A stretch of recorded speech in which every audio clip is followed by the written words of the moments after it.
ito ang aking follow-up ngayong Biyernes. Mayroon daw 7 pulis ng MPD Drug Enforcement Unit inireklamo ng pang-aabuso sa National Police Commission. 7 ho ito, mga kaibigan. Ay mamaya may idadagdag ako, another 7.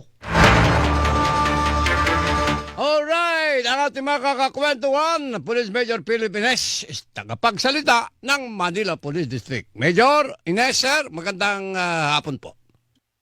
Yes, Karine, isang mapagpala at kalmadong hapon po. Ganun din po sa mga nanonood at nakatugaygay sa inyong programa. Opo, paano anong klaseng pang-abuso ang inireklamo laban doon sa 7 pulis ng MPD, sir? Kanina, Karine, meron pong nagreklamo dito sa ating tanggapan ng NAPOLCOM na itong si alias Chester, kung saan inireklamo po yung mga operatiba natin ng TDEU o yung Drug Enforcement Unit natin. Apo. Kung saan po, nung nalaman po ito ng pamunuan ng NAPOLCOM, agad po itong gumawa po ng aksyon. At sa amin naman po, sa part natin dito, wala po tayong pagtatakpan dito. Yung ating po mga personnel na nireklamo dito ay agad po nating nirelieve at dinala muna po sila dito po sa ating admin holding section. Okay. Para po sa pagulong ng pag-iimbestiga. At nalaman po natin dito, Karine, base po doon sa hawak-hawak nating na report, ay nirereklamo po itong ating mga personnel po ng misconduct at alleged sa extortion. Opo. Nalaman din po natin dito, Karine, dito pong nagrereklamo dito. Kasama po ito doon sa mga subject ng kanilang drug operation noong September 10 po. Dito po ito sa may area ng Barangay 315, Sampaloc, Manila, sa may Maseda po ito. At nakunan po yung kasamahan nito. Nakatakas po kasi itong nagrereklamo na ito. Nakatakas po ito. Nakunan po ito, Karine, ng 4 pieces ng vacuum sealed na marijuana push at saka po 112 grams na suspected shabu. Yung kasamahan po nito, ay itong alias Owen, ay na-inquest na po kahapon para po dito sa paglabag sa Section 5 in 11 po ng 9165.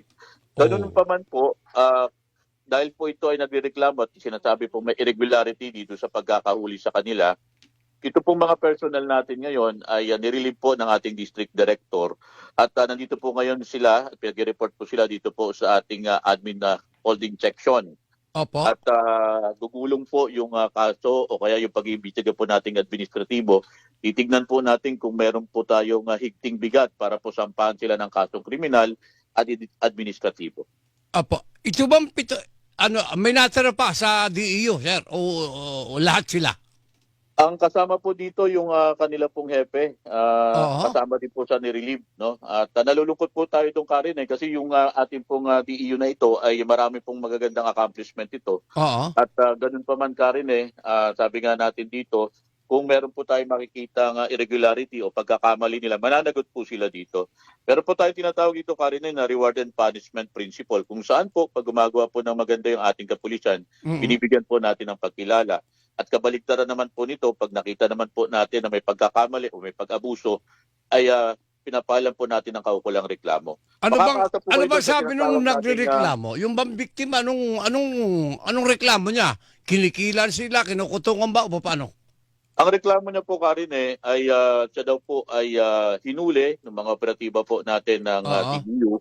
At according sa kanya, yung kinunan po siya ng pera na nagkakahalaga po ng 9,000. Okay. Ang punto po natin dito, pag may mga ganito po tayong reklamo, ang sa atin po dito, yung ating pong tinatawag na full transparency and accountabilities po.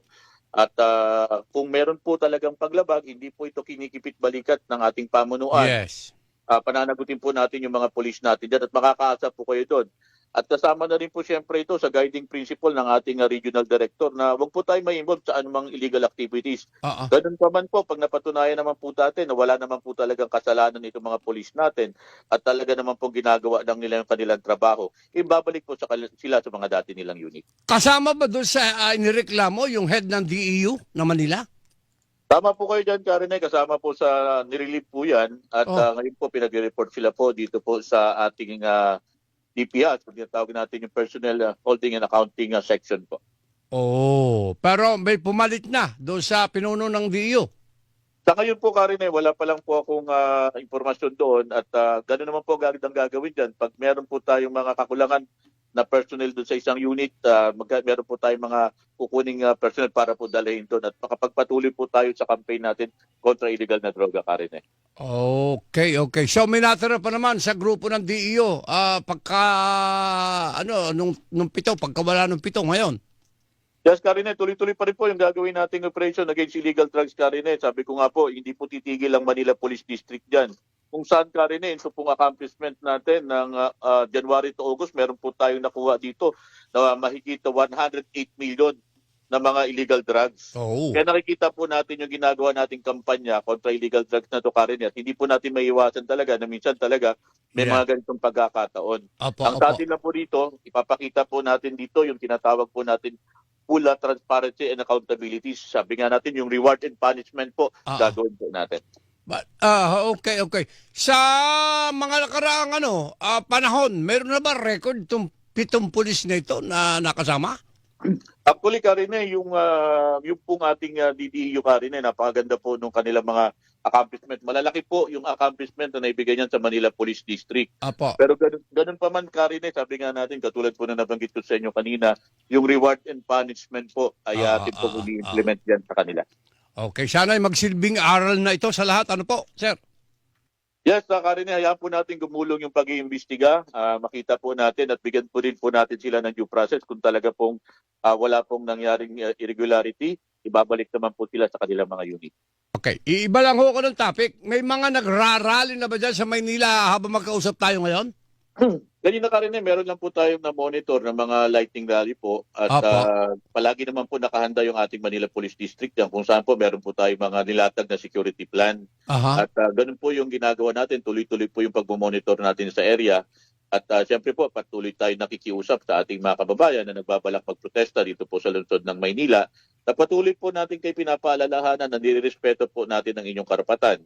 Ngunit ang karapatan po at kalayaan ay lagi may kaakibat na responsibilidad. Bukas yata, ini-expect natin na mas marami, no? Yes, Karine, tuloy-tuloy po yung pag-monitor natin dito, Karine, dito po sa lugar natin. At makakasiguro po kayo na babantayan po natin yung kaayusan, katatagan ng ating lugar na Nikalaan. That's all for now, sir. Major Philippines, sir. Maraming salamat muli sa panahon mo, ha? Maraming salamat po, Karine, sa pagbibigay ng pagkakataon. May bigay namin yung mga ganitong impormasyon sa ating mga kababayan. Sa ngalan po ng aming punong taga-Timon, Police Brigadier General Arnold Evangelista Abad, makakaasa po kayo sa kagyat ng serbisyo para sa Manileño. Isang kalmadong hapon po. Likewise, sir. Yung Major, Police Major, Philippines. Pag pinagdikit mo yan, kay Philippines yan eh. Philippines. Mabuti pinaghiwalay mo.